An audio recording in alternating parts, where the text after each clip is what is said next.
In today's video, we'll be taking a closer look at one of the targets we have to take out within Assassin's Creed 1, William of Montferrat, the regent of Acre. We'll be taking a peek at who he is as a man, what his motivations are, his confession, links to real-world history, and how he links back to his other co-conspirators. With all that being said, on to the video. William of Montferrat is the 7th Marquess of Montferrat when the game takes place. A marquis, sometimes referred to as a duke, were the rulers of Montferrat, a historical location in the region of Piedmont in northern Italy. I hope I'm saying that right. Fun fact that on June 22nd, 2014, that Montferrat was declared a UNESCO World Heritage Site. William, who in real life was called William the Elder to differentiate himself from his son Conrad, more on him later, was also a crusader within the army of King Richard the Lionheart, but most importantly, he was a member of the Levantine Templars. Before we can dive deep into William himself, it's important to understand where he's based.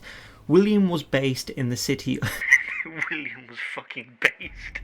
Oh fuck.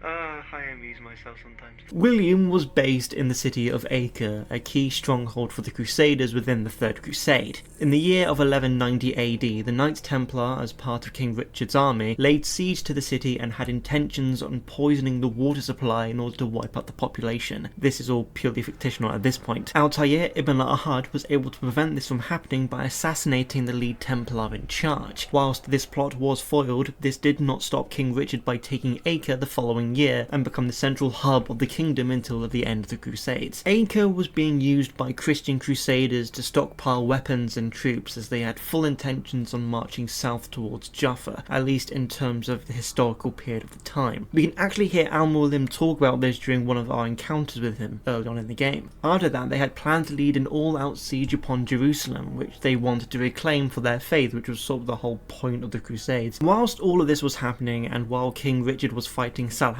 and his Saracen forces, the task of upholding and governing the entire city fell to the regent of Acre, William of Montferrat. Based within the rich district, this would be the source of his power and the district that suffered the most from his rule, stockpiling food and disciplining the men without mercy. The people complained about his treatment of others, and some were even planning a plot to take him out entirely. While you might think that making William the regent of Acre would be a sign of trust for William, it was anything but. In fact, William himself was being held hostage in order to prevent an act of rebellion by William's son Conrad. Conrad had aspirations to rule over Jerusalem himself against a man called Guy of Lusignan, who happened to be the king of Jerusalem at the time and a French crusader. Guy's reign was being contested for the past 2 years at the time, so 1189 to 1191 roughly. I know that's not exactly 2, but bear with me. Because Guy was technically the king consort to Queen Sibylla, who was a real person and the Queen of Jerusalem from 1186 to 1191. Fun fact, she was unwavering to her husband Guy, despite the fact he was very unpopular amongst the barons of the Kingdom of Jerusalem. I swear, all of this has a point, please bear with me. When the Third Crusade was launched in 1189, Sibylla accompanied Guy to the siege of Acre along with their children. An epidemic struck the Crusaders' camp in 1190 and Sibylla died on the 25th of July, a few days after the death of her daughters Alice and Maria. Now, this is where it all gets interesting. When Sibylla died in 1190, it left the throne open to her sister Isabella, who was married to Conrad. This then frames Altair on the potential reasons as to why William wanted Acre. William of Montferrat aligned himself with the Templars and their plan to bring about a new world order through the Peace of Eden. We learn through our investigations and talking with the Acre Rafig that King Richard and Conrad don't see eye to eye on most matters, and whilst they are civil enough in public, there are whispers that each intends ill upon the other. This reinforces earlier why, despite the fact that the people find the decision to appoint William as Acre's regent baffling, is really just a way to keep Conrad in line. To further reinforce the idea that William is secretly a hostage of King Richard, the Rafik brings up the incident involving the captured Saracens. We learn about this to begin with from the investigation that we perform into Abul-Nukud, the Merchant King, which if you haven't seen yet, I will link down below or in a card somewhere. I will however go over it again here considering its relevancy. The incident in which the Rafik refers to is called in real world history the massacre at Ayadia. After the fall of Acre, Richard I, aka Richard the Lionheart, wanted to exchange a large quantity of Muslim Muslim prisoners from the city for a few things. First, he wanted the true cross, which, according to Christian tradition, is the real cross on which Jesus of Nazareth was crucified on. According to historical accounts and legends, Helen, the mother of Roman Emperor Constantine the Great, recovered the true cross at the Holy Sepulchre in Jerusalem when she travelled to the Holy Land from the years of 326 to 328 AD. According to late 4th century historians Gelsius of Caesarea and Tyrannius Rufinus, I'm butchering that, I'm so sorry, wrote that whilst Helen was there, she discovered 3 crosses, one for Jesus and 2 for the thieves that were also crucified. Supposedly, one cross had a titulus that bore Jesus' name, yet according to Rufinus, however you pronounce it, Helen was unsure of its legitimacy until a miracle revealed that it was the true cross. According to the history books, in the year 1187, during the Battle of Hattin, Saladin managed to capture the true cross for himself. Whilst in 1219 the true cross was offered to the Knights Templar by Al-Kamil in exchange for stopping the siege of Damietta, the cross was never delivered as Al-Kamil did not have the cross and was just a big fat fucking liar. After this, the cross disappeared from the historical records, and the last time that the true cross was ever seen was in Damascus following the Battle of Hattin. As well as the true cross, King Richard wanted 100,000 gold pieces and 1,600 Christian prisoners of war which were being held captive by Saladin. I should preface all of this is true. A deal was eventually struck and a deadline was set for Saladin to fulfill his part of the deal. Distrust began to build, and eventually things got so bad with the breakdown of negotiations that each side started demanding that their opponent's hostages be released first. After the time limit for the Saracens to hand over the cross expired, in what can only be described as a horrific war crime, Richard, under the assumption that Saladin was stalling, which to be fair he was in the hopes that the food supplies would be weighed down by the prisoners, decided to have his hostages publicly executed. On the 16th of August, all of the prisoners from Acre would be taken to a small hill called Ayeda, and 2,700 Turkish hostages were led out of the city to be beheaded. The massacre was controversial even back then. Many of the Crusaders disapproved of Richard's actions and couldn't understand why Richard ordered the executions in the first place. In retaliation for this, on Saladin's orders, around 1,600 Christian prisoners were executed. They were tortured and executed in retaliation to Richard's cruelty. Whilst Richard's army marched to Jaffa, the Saracen army took several prisoners who were then taken to Saladin, questioned, and then murdered in vengeance for the massacre at Acre, and only the washerwomen were spared. It should be noted that while Saladin was favourable when he was winning the war in terms of treating prisoners well, when he wasn't doing so well in the battle, he was prone to executing them, so both Saladin and King Richard are both as bad as each other. So after about 2 pages of pretext, we can finally begin exploring the events of the game. During our investigation, we can come across a conversation between a priest and a Templar knight. Funny enough, the monk talks about how William is old, yet when you look at his appearance in game, it's plain to see that he doesn't look a day over 30. But when you take into consideration that he's actually 76, it makes this comment a little funny in retrospect. But it is also a nod to the real world William the Elder. Also, this haircut is absolutely outrageous and is an unforgivable war crime in itself, holy shit. Back to the conversation, the monk talks about how it might have been unwise to trust in William, that he's too old and thinks too much of himself, to which the Templar Knight proclaims that William has the largest army and that they'll have need of them. But who is this army? William works for King Richard, so maybe that's what he's referring to. We'll touch on this later. In this same conversation, we learn that their master is already concocting a plan should any more of their order fall, a contingency plan should they falter. Whilst we don't know what that plan is right now from a narrative perspective, this is the first time we get to know this hidden twist that gets revealed to us by Maria Thorpe near the end of the game. The twist being that Robert de Sable is using Altair's killings as a way to unite King Richard and Saladin to attack the assassins and wipe them out, paving the way for the Templars' goals.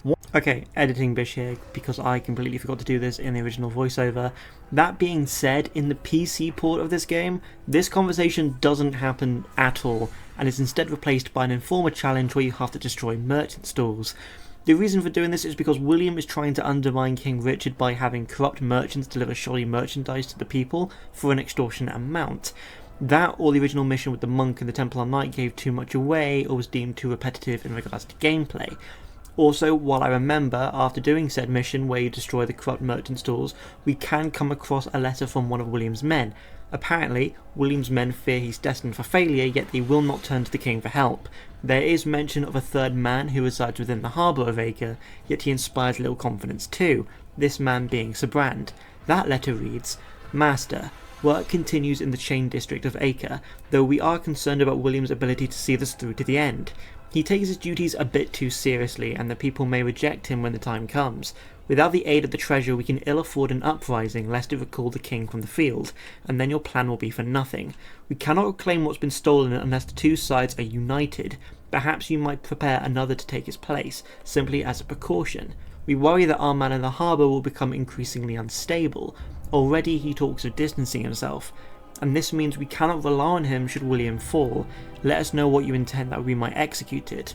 We remain ever faithful to the cause."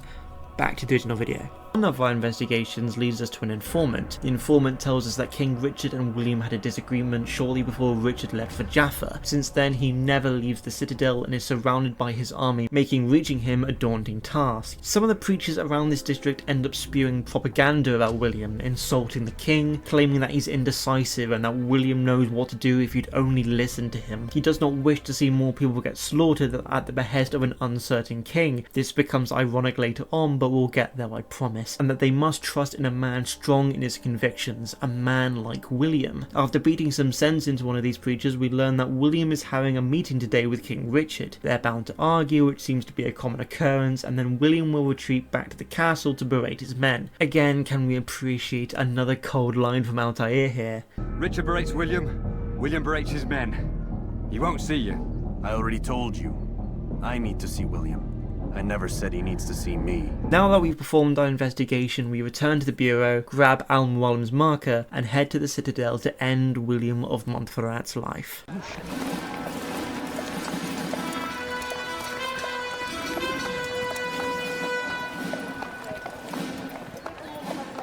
3,000 souls, William. I was told they would be held as prisoners, used to barter for the release of our men. The Saracens would not have honored their end of the bargain. You know this to be true. I did you a favor. Oh, yes. A great favor indeed. Now our enemies will be that much stronger in their convictions. Fight that much harder. I know our enemy well. They will not be emboldened, but filled with fear. Tell me, how is it you know the intentions of our enemies so well? You who forsake the field of battle to play at politics. I did what was right. What was just? You swore an oath to uphold the work of God, William. But that is not what I see here. No.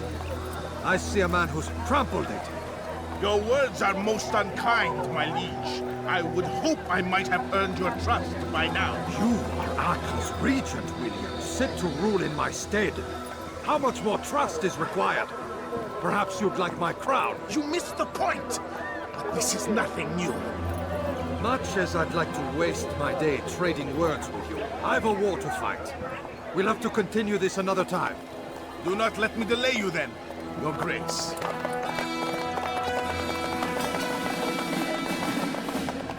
I fear there will be no place for men like him in the New World. Send word that I wish to speak with the troops. We must ensure that everyone is doing their part. Warn them that any negligence would be severely punished. I'm in no mood to be trifled with today. Yes, my lord. The rest of you, follow me.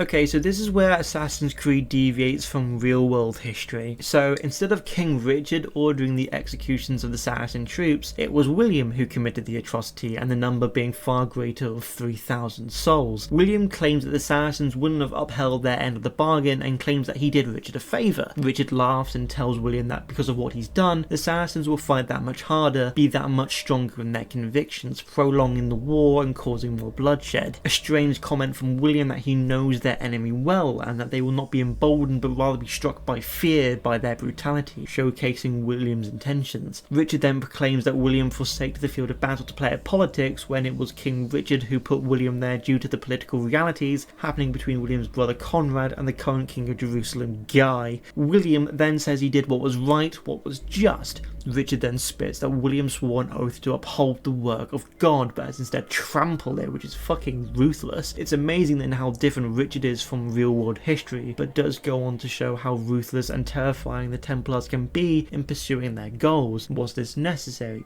Perhaps this was a way to destabilise the region more, prolong the fighting, get Richard out of the way while William and his allies work to build up this army. William proclaims that these words heard and hoped he would have earned his trust, to which Richard responds that he is Acre's regent set to rule in his stead, how much more trust is required. But after the massacre, I can imagine that trust has dwindled substantially, especially when Richard proclaims that perhaps William is not content with being regent and instead wants his crown instead. Richard eventually makes his way to leave in order to continue fighting the Crusades. Once he's out of earshot, he talks about how there will be no place for men like Richard in the New World and orders his men to meet him at the barracks to make sure that everyone is doing their part, that any negligence will be severely punished, and he is in no mood to be messed around. After sneaking around the fortress, we eventually reach William berating his men and take his life. Before I go into the breakdown of this confession though, I have something of my own to confess. I almost always do this stealthily with no detection, and in doing so I kill William as quickly as possible with an air assassination. I had no idea about the full extent of the conversation he has with his guards, so because I couldn't find it anywhere on YouTube with decent quality, I present to you the full conversation William has with his men, and I think this just showcases the brutality of this man. I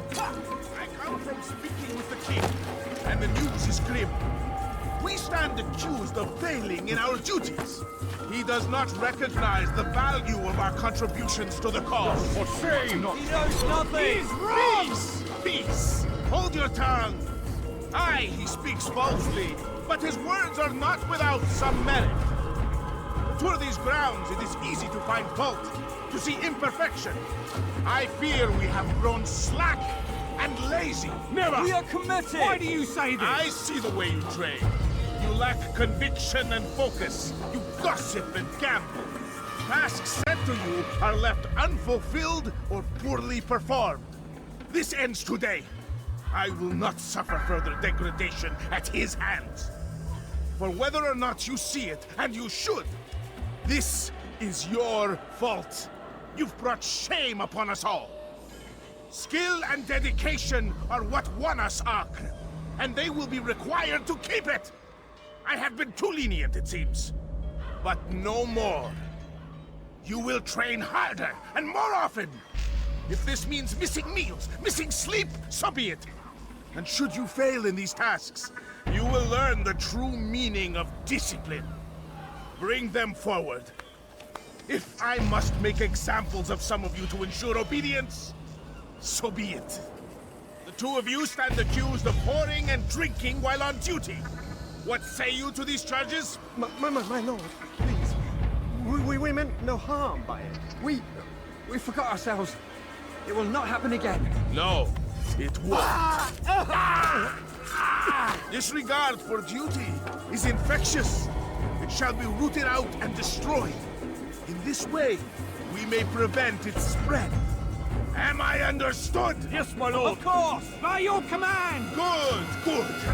Return to your posts filled with a new sense of purpose. Stay strong, stay focused, and we will triumph. Falter, however, and you will join these men. Be sure of it. Dismissed!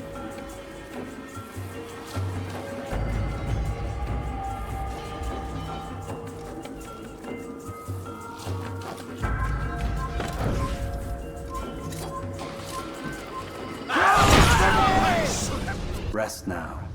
Your schemes are at an end. What do you know of my work? I know that you are going to murder Richard and claim Acre for your son Conrad. For Conrad, my son is an arse, unfit to lead his host, let alone a kingdom. And Richard, the Ancien is no better, blinded as he is by faith in the insubstantial. Acre does not belong to either of them. Then who? The city belongs to its people. How can you claim to speak for the citizens? You stole their food, disciplined them without mercy, forced them into service under you. Everything I did to prepare them for the new world. Stole their food? No. I took possession so that when the lean times came, it might be rationed properly. Look around. My district is without crime, save those committed by you and your ilk. And as for the conscription, they were not being trained to fight. They were being taught the merits of order and discipline. These things are hardly evil. No matter how noble you believe your intentions, these acts are cruel and cannot continue. We'll see how sweet they are, the fruits of your labors. You do not free the cities as you believe, but rather damn them. And in the end, you'll have only yourself to blame. You who speak of good intentions.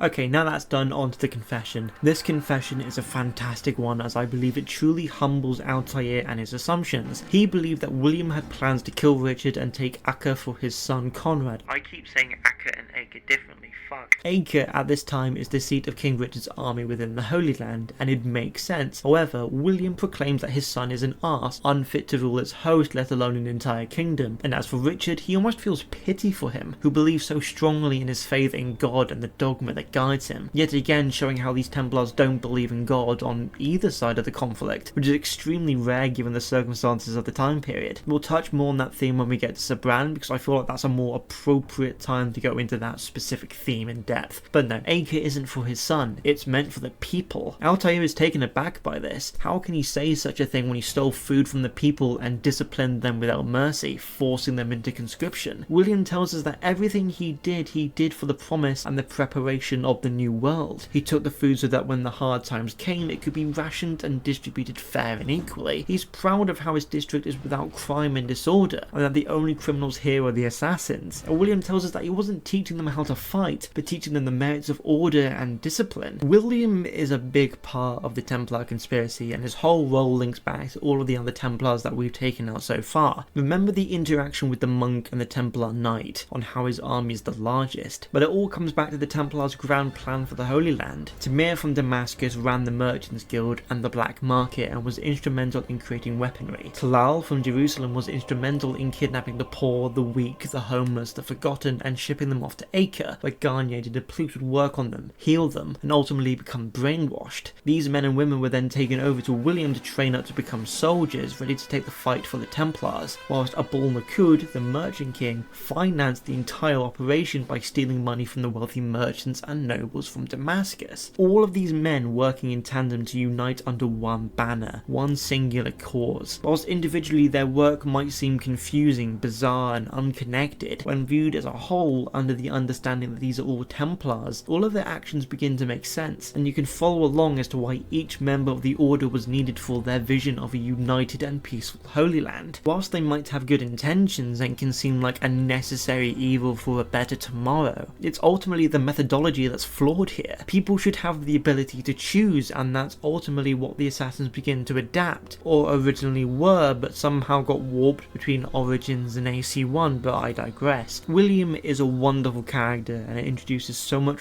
real-world history that's barely touched upon, but twisted in a way to make the game's history that much more interesting. Because at least in AC1, Warren Vidic talks about how the Animus allows us to learn about history the way it really happened, and it might be different from what was printed in a book. And after all that, this has been my deep dive into the character of William of Montferrat, the regent of Acre. I've honestly been having a lot of fun doing this deep dive and doing some more research into the subject. I'm already very familiar with Assassin's Creed 1 lore, as that's the game I'm most familiar with, but just going down the rabbit hole of real world history and how it links back to William and the political landscape of Acre and the Crusades has been an absolute treat despite the horrific nature of it all. We're somewhat at the halfway mark of targets within AC1 for this this deep dive series, but ultimately I hope to get through them all, and hopefully you've enjoyed this and want to watch more in the future. If you've made it this far into the end of the video, genuinely thank you so much. You're actually incredible, and I hope you're having an amazing day. I'm trying to make these videos the best they can possibly be, and I have noticed that the quality of the footage for AC1 isn't the greatest in regards to visual quality, but hopefully the knowledge of these videos is still useful. Maybe once I finish the series on targets of AC1, I'll redo the older videos with better visual quality and audio quality, but ultimately I just enjoy making these videos and nerding out with you all, and hopefully you find these enjoyable too. With that being said, thank you so much for watching this video, and if you want to watch more, there should be a video up on screen now. Thank you again so much for watching, and I'll see you in the next video. Goodbye for now.